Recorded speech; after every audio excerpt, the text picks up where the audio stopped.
Mas agora vamos para um assunto sério, que é prejudicial à saúde, se você, é claro, não seguir a recomendação. Alexandre Rosendo, endocrinologista. Até os plásticos hoje em dia podem prejudicar a nossa saúde, doutor? Que podem prejudicar, podem. Na verdade, estão prejudicando. O que não se sabe é o quanto mal isso pode ser feito. Mas que hoje se sabe que nós estamos usando exageradamente os plásticos e que os plásticos deixam resíduos na alimentação e que ao se alimentar nós estamos também comendo com plástico, derivados do plástico, aí sim. Mas que substâncias são essas, então? Explica um pouco pra gente. É que o plástico, principalmente quando é aquecido ou quando refrigerado, ele libera algumas substâncias. A mais conhecida é o bisfenol A, mas tem uma série de substâncias que pode causar algum mal à saúde. Essas substâncias, elas estão presentes basicamente em todos os plásticos. Então, algumas delas, por exemplo, estão presentes nos plásticos mais endurecidos, que é o bisfenol A, que a gente está falando agora. Plásticos, por exemplo, aqueles plásticos, potes plásticos que nós guardamos guardamos alimentos em casa, na geladeira? Esses são os mais comuns. Então, por exemplo, quando nós compramos no supermercado um alimento que ele está envolvido num filme plástico, aquele plástico ele vai passar alguma substância para aquele alimento. E ao comer aquele queijinho fatiado, né, que está envolto no filme plástico, nós também vamos estar ingerindo as substâncias que o plástico deixou nele. O que mais tem se alertado é sobre os recipientes plásticos, que a gente leva ao freezer, geralmente, ou muitas vezes até usa para esquentar a comida no micro-ondas. Bom, eu sei que já, em relação às mamadeiras, a Anvisa já proibiu, né, o uso do bisfenol A na fabricação, né? Isso. Por que nós conseguimos que a Anvisa proibisse nas mamadeiras? Porque quanto mais precoce essa exposição, mais prejudicial é. Então, mulheres de idade fértil ou que queiram ter filhos, crianças, recém-nascidos ou até na puberdade, são as pessoas mais susceptíveis a ter aos males pelo bisfenol, pelos derivados plásticos. Então, principalmente para as crianças e para gestantes, tentar evitar ao máximo o convívio com o plástico. Mas quais são os problemas que o bisfenol pode gerar nas crianças ou nos bebês? Tem estudo para tudo, né? Então, tem estudo correlacionando com obesidade, estudo correlacionando com diabetes, doenças na tireoide, e a maior parte dos estudos correlacionam com problemas sexuais. Então, por exemplo, gestantes que tinham valores de bisfenol mais alto no sangue, a dosagem de hormônio masculino nos seus bebês aos 4 meses de idade eram menores do que aquelas que não tinham essa substância alta no sangue. Então, está se advogando que talvez esse adiantamento da puberdade que tenha ocorrido, essa grande incidência de ovário policístico nas meninas, essa epidemia de obesidade, talvez tenha uma correlação com o bisfenol e com as outras substâncias liberadas pelo plástico. Eu te pergunto, já ouvi muito falar, minha avó, menina, não esquenta essa mamadeira do bebê no micro-ondas. Pode dar problema? Pode mesmo? Pode, sim. A mamadeira agora, essa que tinha bisfenol, porque o bisfenol ele não está composto em todos os plásticos. Ele é mais comum nos plásticos de número 3, 6 e 7. Você olhar embaixo do plástico, tem um símbolozinho da reciclagem, que é um triângulozinho. E dentro daquele triângulo tem um número. Mas todos os plásticos têm? Todas as mamadeiras? Deveria ter. Tem? Deveria ter. Então, se já não tem, já é um sinal para não comprar.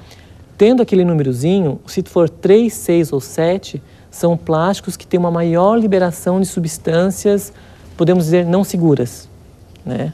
Os que têm outros números, a gente não pode dizer que sejam totalmente seguros. O ideal mesmo é o vidro, é o inox, é o filtro de barro, em vez da garrafinha plástica de água, né? É a volta a um estilo de vida mais natural.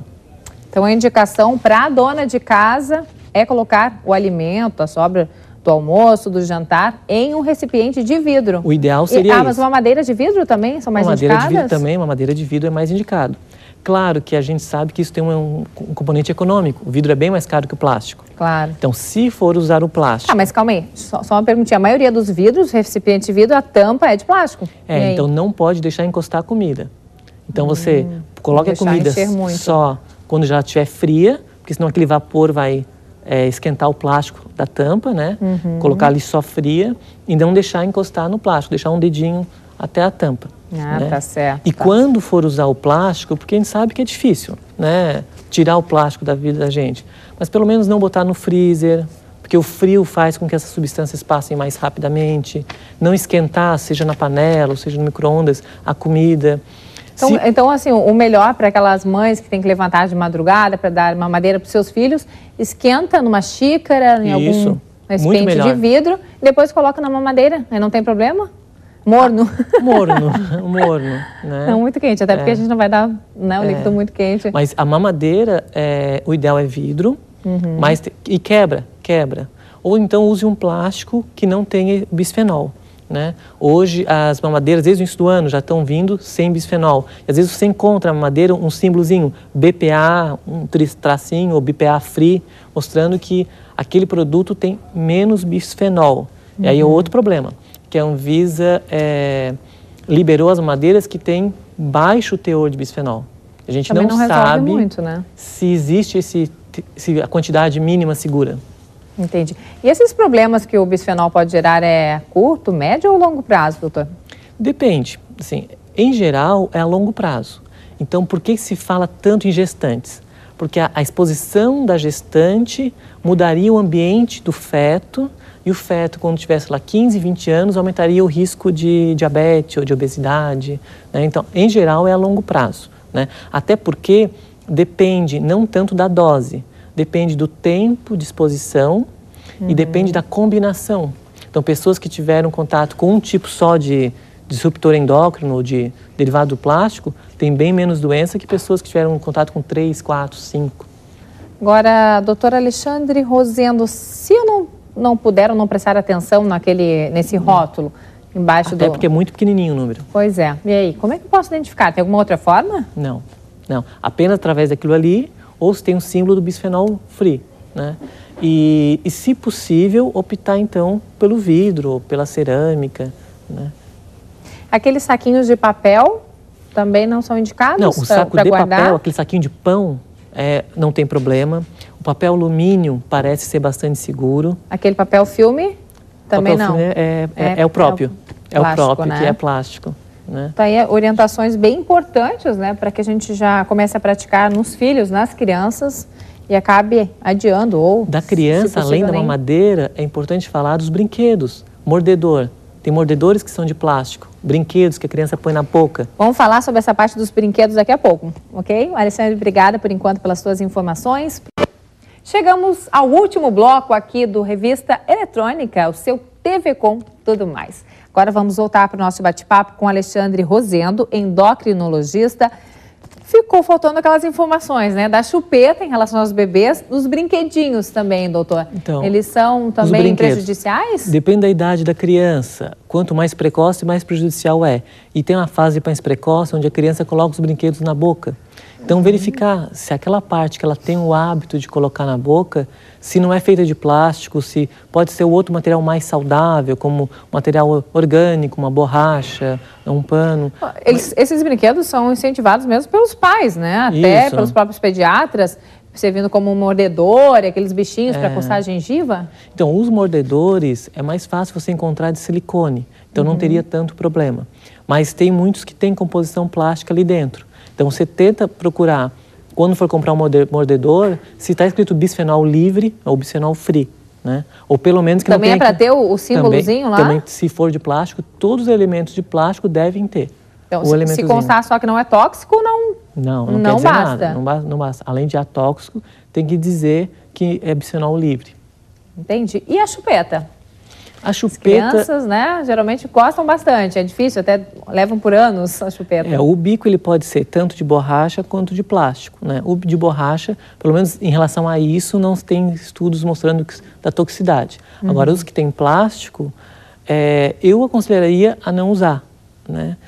As evidências estão cada vez se somando mais. No início, eram só alguns tipos de plástico. Deixa eu só entender melhor, doutor. Os que têm plástico, você diz para segurar ali? Não, para segurar não tem problema. Não tem problema mesmo esse contato com a... Com a mão, não. A transmissão através do contato é menor, né? Até porque não é um contato permanente, né? O problema maior é no alimento mesmo, né? Ou naquilo que vai na boca, né? Então, por exemplo... existem derivados do plástico que eram usados ou que são usados para fazer restauração dentária, né? Então, fica dentro da boca, liberando aquela substância. Então, conversar com o seu dentista sobre isso também. Mas o mais importante é a fase da criança, da mulher em idade fértil, né? Os alimentos que têm plástico, então, a garrafinha de água mineral, né? A bombona de água, que é a bombona plástica. Então, será que há necessidade realmente de ser de plástico? Será que uma volta, uma coisa um pouco mais natural não seria mais saudável? Adianta alguma coisa tirar? Comprou a bombona de água, tira e coloca em uma jarra de vidro? Adianta? Sim, adianta. Mas já não ficou um bom tempo ali dentro do... Não, ficou um bom tempo, mas já adianta. Tem um estudo feito nos Estados Unidos, eles pegaram 5 famílias e deixaram com uma alimentação natural, sem plástico. Nada industrializado, nada que venha no plástico. Os valores do bisfenol A e de outros desreguladores caíram 70%, 80% em questão de semanas. Aí eles liberaram as famílias para voltar a comer o que era habitual e voltou a subir, né? Então adianta. Tem alguns desreguladores não, que ficam anos e anos no sangue, né? Então tem coisas que a gente está sofrendo de substâncias da década de 70, 80, que não sabíamos que fazia mal. Então, um exemplo, existe um herbicida chamado DDT, que foi proibido na década de 80, mas aquilo fica 20 anos no corpo da gente. Você falou lá no começo do programa que esses efeitos são a longo prazo, até mesmo no caso dos bebês? Nos bebês se refere que seja a longo prazo, apesar de que tem alguns estudos que se a mãe se expõe a esses derivados plásticos, pode ter algum efeito já no neném, alguns problemas de malformações genitais. Em animais isso já é bem provado, em humanos está se investigando, né? E parece que algumas associações de a mãe que usou plástico na gestação, né? E transtorno hiperativo na criança, né? Então, tem doenças comportamentais também associadas à exposição ao plástico. E a correlação com câncer de mama, doutor? O problema é que a maioria desses compostos plásticos, quando ele age no corpo da pessoa, ele imita o hormônio feminino. Então, por isso que seria tão prejudicial para o homem, mas também para a mulher. Quando eles descobriram isso, uma das primeiras pesquisas foi que eles verificaram que células de cultura de câncer de mama em laboratório, se eram mantidas com uma água que ficava no potinho plástico, desenvolvia mais que aquelas que eram mantidas na água de um copinho de vidro. E foi daí que foi começado a pesquisar sobre o problema. Então, tem estudos associando a câncer de mama, a alguns outros tipos de câncer, como de testículo, né? Não são provas, porque é muito difícil você provar que uma coisa que você se expôs há 10, 20 anos atrás é o causador. Mas pelo princípio da cautela, se recomenda que pelo menos se diminua a exposição a esses plásticos.